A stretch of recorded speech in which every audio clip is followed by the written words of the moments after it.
İsrailin qondarma erməni soyqırımını tanıması Ankara-Təl-Əviv xəttində Qəzzada başlayan, Suriyada açıq müstəviyə keçən, İran müharibəsində daha da kəskinləşən prosesin məntiqi nəticəsidir.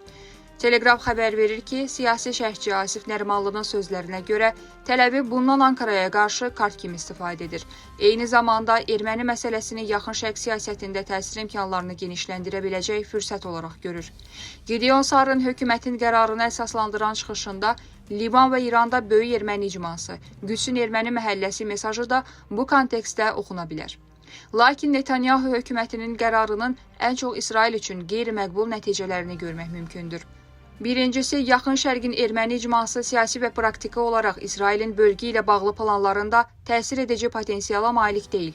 İkincisi, Ermənistan hökumətinin Türkiyə ilə normallaşma xətti İsrailin qərarının rəsmi müstəvidə effektini minimuma endirir.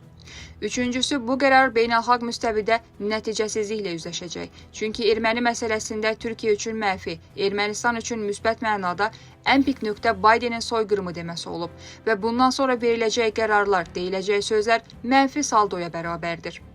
Dördüncüsü, İsrailin qərarı Holokosta alternativ olması baxımından öz ayağına sıxmaq kimi də qəbul edilə bilər. Bu qərar Türkiyə üçün nə hüquqi, nə siyasi müstəvidə ciddi təhlükə yaratmır. Əksinə mənfi nəticələr fonunda İsrailin özünə ziyanlıdır. Və hər iki ölkə ilə yaxın münasibəti olan, qardaşla dost arasında körpələrin tamamilə yanmamasına çalışan Azərbaycanın siyasəti üçün arzu olunan hal deyil. Qərarın tam qüvvəyə minməsi üçün Knessetdə keçiriləcək səsvermənin müsbət nəticələnəcəyi ehtimalı yüksək görünmür.